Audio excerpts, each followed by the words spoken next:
Hi hello అందరికీ నమస్తే అండి. ఈరోజు మన ఛానల్లో క్యాబేజీ క్యాప్సికమ్ కర్రీ ఎలా తయారు చేయాలో తెలుసుకుందామండి. సో ఆనియన్స్ బదులు చాలామంది కూడా ఏంటంటే ఇలా క్యాబేజ్ వేసుకుంటే టేస్ట్ అనేది చాలా టేస్టీగా డిఫరెంట్గా ఉంటుందండి. చాలా బాగుంటుంది. సో ముందుగా ఏంటంటే నేను ఇలా ప్యాన్ పెట్టుకున్నాను. స్టవ్ ఆన్ చేసి కొంచెం సరిపడినంత ఆయిల్ అయితే వేసుకున్నానండి.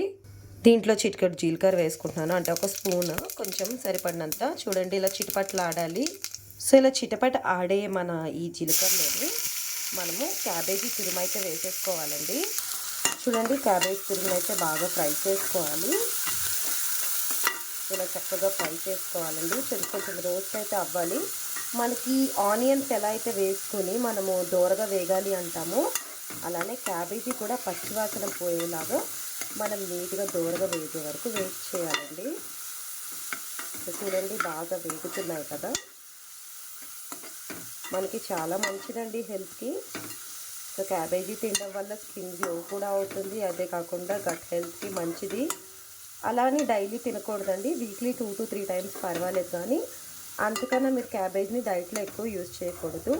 అంటే ఎసిడిక్ నేచర్ కూడా ఉంటుంది కాబట్టి కొంచెం మీరు తగ్గించే వాడుకోవాలండి. సో చూడండి బాగా ఫ్రై చేస్తున్నాను, దూరగా వేగుతుంది. సో ఈ వేగే టైంలోనే నేను చిటికెడు పసుపు అయితే వేసుకుంటున్నాను. సో పసుపు అయితే చిటికెడు వేసుకున్నాను.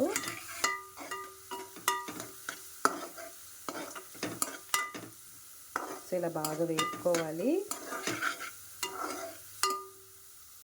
ఇలా వేగే దాంట్లోనే నేను మిర్చి అదే కాకుండా కరివేపాకు కూడా వేసేసుకున్నానండి.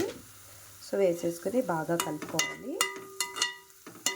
మనం మరీ స్టార్టింగే వేయకూడదండి. ఆయిల్ వేసిన వెంటనే ఇలా కొంచెం క్యాబేజీ వేగిన తర్వాత అప్పుడు వేసుకోవాలండి. చాలా బాగుంటుంది.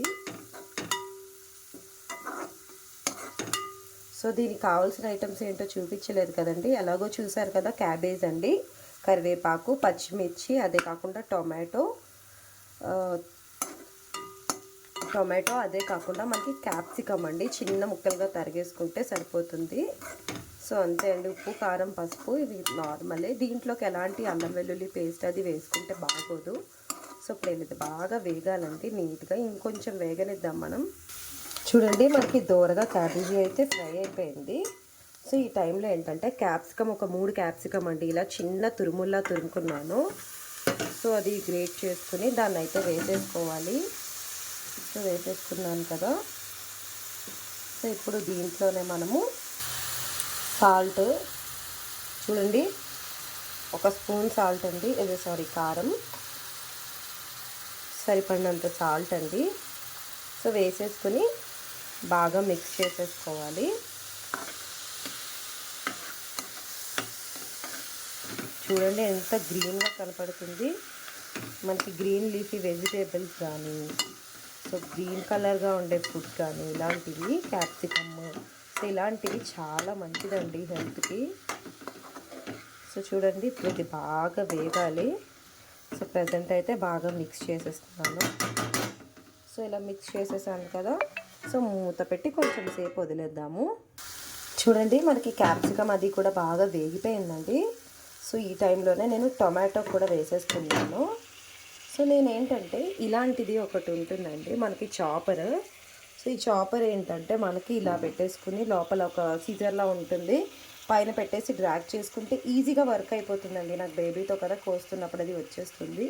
సో అందుకని చెప్పేసి ఇలాంటి ఒక చాపర్ తీసుకున్నాను. బాగా వర్క్ అవుతుంది. మీకు కూడా కావాలంటే మనకి స్విగ్గీ ఇన్స్టామార్ట్లో ఉందండి. సో 250 రూపీస్ ఎంతో పడుతుంది. క్వాలిటీ చాలా బాగుంది, తప్పకుండా ట్రై చేయండి. సో ప్రజెంట్ అయితే ఇది బాగా మిక్స్ చేసేద్దాము.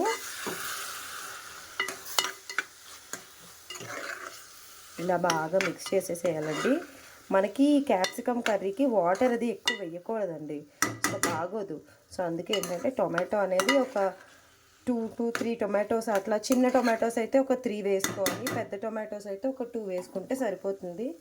ఇప్పుడు ఇలా మిక్స్ చేశాను కదండి. మూత పెట్టేసి కొంచెం సేపు అయితే మనం వదిలేద్దాం. సో దట్ బాగా నీట్గా పట్టి టమాటా జ్యూస్ పడుతుంది. అదే కాకుండా బాగా ఉడుకుతుందండి. మనకి చూడండి ఒక 10 మినిట్స్ వదిలేస్తే నీట్గా ఎలా వచ్చిందో. ఇలా బాగా వేగాలండి. సో ఇంతేనండి, చాలా సింపుల్గా మనకి ఇంచుమించు ఒక 15 to 20 మినిట్స్ అంటే మనకి వేగాలి కాబట్టి సో ఆ టైం పడుతుంది. ఇంగ్రీడియంట్స్ తక్కువే, అదే కాకుండా చాలా హెల్తీ అండి.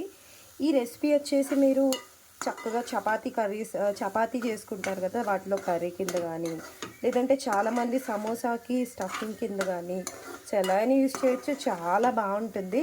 సో చూసారు కదండి, రెసిపీ అయితే అయిపోయింది. సో ఇప్పుడు దించేసి ఇది ఆపేసుకోవాలండి. స్టవ్ ఆఫ్ చేసేసుకుని చల్లారిన తర్వాత సర్వ్ చేసుకోవడమే. తప్పకుండా మీరు కూడా ట్రై చేయండి. ట్రై చేసి ఎలా వచ్చిందో కామెంట్ సెక్షన్లో కామెంట్ చేయండి. ఇకపై నుంచి మీకు రెగ్యులర్గా మంచి మంచి వీడియో అప్డేట్స్ అయితే వస్తూ ఉంటాయి. ఛానల్ నచ్చినట్టయితే లైక్ చేసి జాయిన్ అయ్యి సబ్స్క్రైబ్ చేసి సపోర్ట్ చేయండి. సో మంచి మంచి వీడియోస్తో మళ్ళీ మీ ముందుకు వస్తాను. Thanks for watching. Bye bye.